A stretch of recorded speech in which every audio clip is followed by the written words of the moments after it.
going on, my friends? My name is M38, and welcome back to another episode of The Legend of Zelda Echoes of Wisdom for the Nintendo Switch. Right off the top last time, we got started with the game, and now here we are, right in front of a giant rip in Southern Forest, and now in this part, we're going to head inside.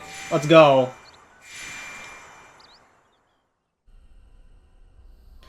Oh man, welcome to Stilled Southern Forest. So, much like in A Link to the Past, you have the regular world, and then you have the still world. Everything you see floating around here was sucked in through a rift. Anything that ends up here will begin to break apart and eventually vanish completely. Me and my friends have the ability to restore things that have ended up in rifts, though. Speaking of, I sense my friends deeper in here. Let's go, Zelda. Alright, so yeah, so every once in a while you're gonna be going into these rifts, and then when you go into these rifts you can see what's actually been sucked inside. Like, for example, you have this guy right here. When people get pulled into rifts, they kind of petrify and can't move anymore. And if they stay that way, they'll eventually fade away. But that won't happen to you, Zelda. You're special. Yeah. Isn't that crazy? Alright, let's go inside. You don't have to go in here, but... I mean, technically you don't need to, but... we're gonna do it anyway. So we have these dark enemies, which you'll encounter sometimes as well. You don't get echoes out of them whenever you defeat them, even though they are technically new enemies. They tend to be harder to hit, and they hit harder. In fact, actually, these guys are required to be. Here we go. Alright, so these guys, they're just Zols. They're not hard to beat.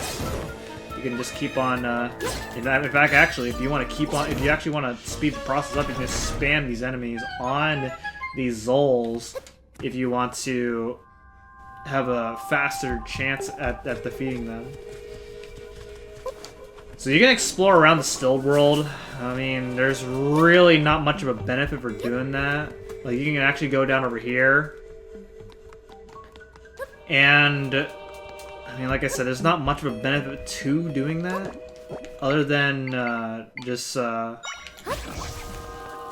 getting some nice goodies. Like, for example, with this treasure chest over here, you get rupees. That's basically most of your reward for going out of your way, other than doing the main thing you're supposed to do within the Still World. And that is to find a way to get rid of the rifts, for the most part. You can also hit these, knock out these grass as well. You can even head up here, up the tree, and get yourself a blue rupee if that's your thing. Like as you can see, you can fill up the map here. And as you can see, you can cover much of the area the more you explore. Watch out for those things. If those things see you, then they'll go after you, they chase you, and then... Hey, I remember this one from the castle. I can restore it back to normal if we mend this rift. Yeah, if that thing hits you, then it forms a bunch of dark enemies, and it's pretty dreadful. All right, so then once you make it, it's to the end of when you see large rifts. We'll go more about rifts later, but for now, if you see in large rifts, you'll see a peculiar building, and then, now, we get to dungeons. So this is how you're going... These are your dungeons in this game. So, in the Still World, you'll encounter these dungeons, and you go through them like how you go through them in any other Zelda dungeon in games up until this point. So, every once in a while, you'll encounter these warp points.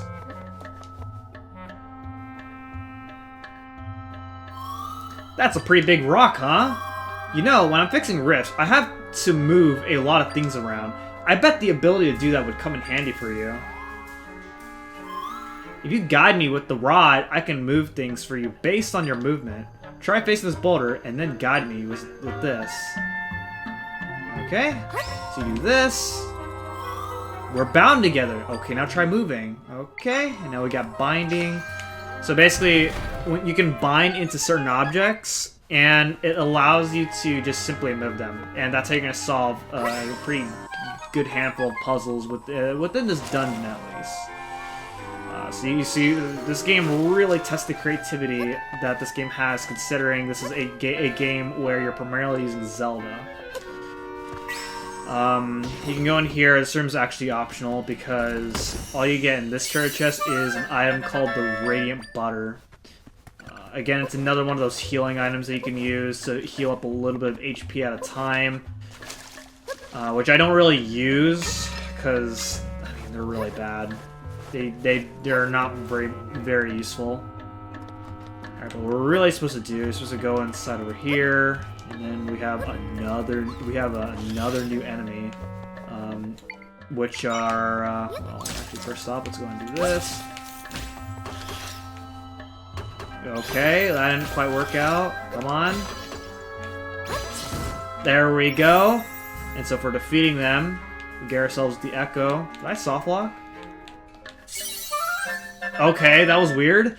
Alright, we get ourselves the Strandula.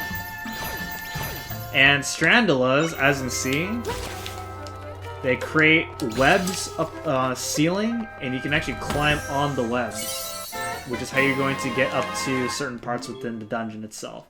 So in dungeons, traditional in Zelda dungeons, you get dungeon maps, which reveal basically the entire map of the dungeon, so you get an idea of what to expect. So if we go and look over here, it even shows the other floor as well. It even reveals if a room has a chest or not as well. So you don't even need to find a compass. Unlike in previous games where, I mean, I guess in these modern Zelda games, they kind of take away the compasses. Alright, so then we go ahead and make our way up this way. Take the elevator. We're going on an elevator ride with 4 hearts, by the way. In my first time playing this game, I came in here with 3 hearts. And here we got another new enemy, and this enemy is the Dark Nut. The Dark Nut, well, it's pretty much a pretty tough enemy, as you can see. It's kind of destroying us a little bit here. Unfortunately, with the Ignazol, you can kind of burn him a bit. Ooh! Come on, hit him. Oh, come on, dude! Yeah, these Zols kind of just take a while to charge at an enemy. It's a little bit annoying. But yeah, now we get the Dark Nut Echo. There's nothing if you go on the right side, so we're gonna go over here to this side. But yeah, anyway, yeah, the first time I played this game, I came in here with 3 hearts. This is kind of one of the things where it's like, I mean, this is traditional in Zelda games, typically, where if you want to 100% a Zelda game, then you'll typically have more equipment than you're supposed to have I mean, especially in late game, where in the late game you'll have a lot of items. More items than the game intends you, and it makes the late game somewhat easy. But here, we're coming here with 4 hearts, which is 1 heart more than you're supposed to have at this point of the game. So this dungeon will be a little bit easier in terms of survivability. Alright, so you can use these warp points, which if you save and quit, and then you resume the game, then you'll be taken to the beginning of the dungeon. And so that's what these warp points are used for. It's also used for, like, if you need to backtrack to one warp point to another very easily, which there will be some dungeons where you need to do that. In this dungeon, not so much. Just as a spoiler. Alright, so you can make your way this way, and over here, you can get this treasure chest, which this treasure chest contains a purple ruby, which are worth 50. Alright, let's go ahead and make our way this way. Now, back on track. You can fight off these enemies if you like, but we're just gonna go ahead and keep on going.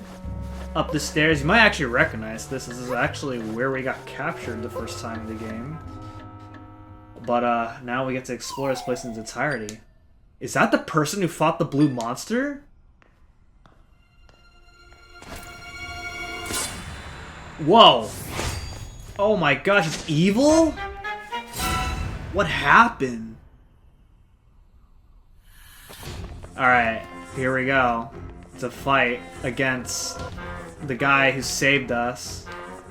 Who would have thought it'd come down to this? So, technically, what you're supposed to do is throw pots at him, but you can do this as well. And it's a little bit more efficient in terms of damage, because as you can see, when he's burned, then the burn damage does linger a little bit. So wait till he's like trying to locate us, and then there you go. If you do let him attack you, he hurts, which can be really bad if you have, you know, especially since we don't have very much hearts to work with. That was intense! Yeah, surely it was intense. He looked like the guy who helped you before, but this one wants to hurt you. He was weird, like the imposters back at the castle. I mean, what if he is an imposter, pretending to be the guy who saved us? Looks like he left something behind. A mysterious sword. It's the weapon the swordsman in the green tunic had. The name Link is engraved on it. Who the heck is Link? I feel powerful energy coming from that sword, even more powerful than the large rifts. Yeah, that sword has a special kind of power. You know what that means?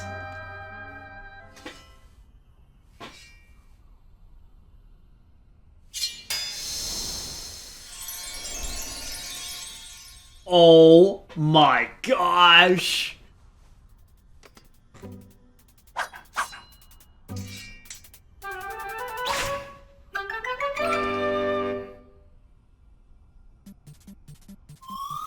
You look strong, like that guy who wears green. Oh my gosh! We are now in the form of a sword fighter, and when you do that, then you can swing your sword without having to summon enemies. But there's a limit. As cool as the ability is, there is a limit. As you can see, we do have an energy bar below our HP, signifying how long we can be in that form. So, this ability, as cool as it may be, I mean, it does run its course pretty quickly. But there are situations where it's very good, so. Alright, go ahead and get this, and we get ourselves a piece of equipment. In this case, we get ourselves a heart pin. So you can actually equip it, and on the description it says, more hearts will appear often if we defeat enemies. And, I don't know, I find that piece of equipment not that great, but I'm going to equip it anyway. So that way I actually have an equipment to work with. Now we go ahead and keep on going. And let's go ahead and make our way this way. Ooh, now we're locked up. Alright, so now we have another new enemy. These enemies are Dekubabas? Is it Dekubaba? Dekubabas, yup. So Dekubabas, you just simply pull on them like this. And that's, at least that's one way you can beat them. There's also other ways that you can beat them, but this is going to be the most efficient way of me beating them.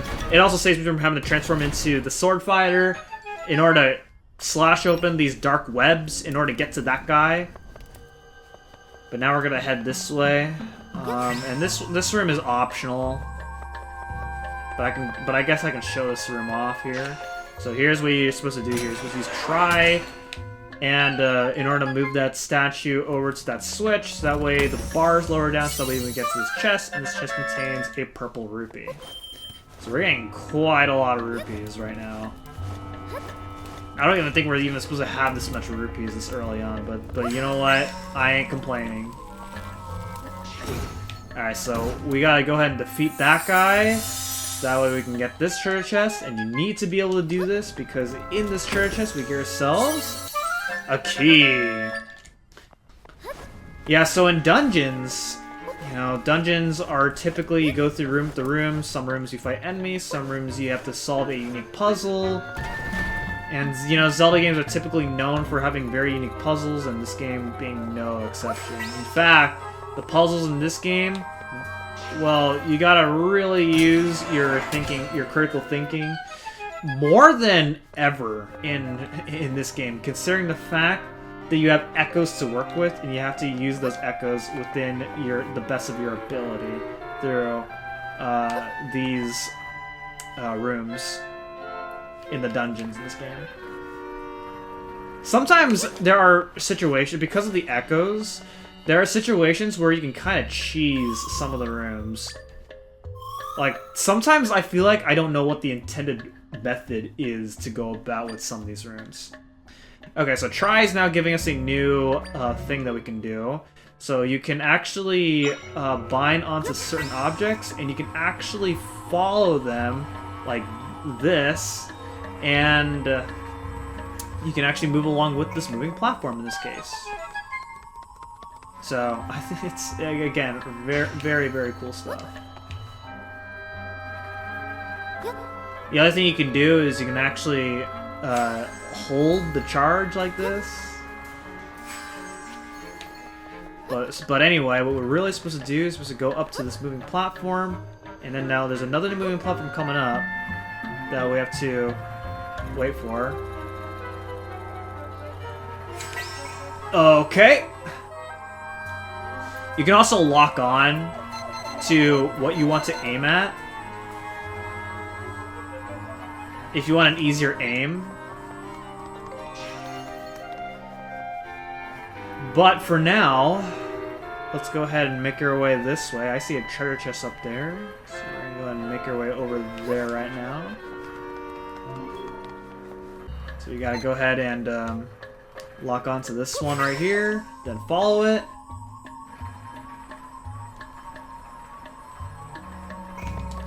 Okay, and then grab ourselves a red rupee. So you don't need it, but I'm just grabbing it just because. And then after that, we're gonna go ahead and climb this ladder. Alright, so here's one way you can do things unintentionally. If I can do it. There we go. So you can actually place a bed right on top of that switch. Otherwise, what you're normally supposed to do is you're supposed to use this statue and use some of your echoes in order to gain a little bit of extra height in order to hit that switch with that statue. But who cares? So go ahead and grab the boss key, and you need to get the boss key in order to, well, lack of a better phrase, fight the boss. Go ahead and activate this warp point in case for whatever reason you need to stop the game before fighting the boss, but it is time for us to fight the boss.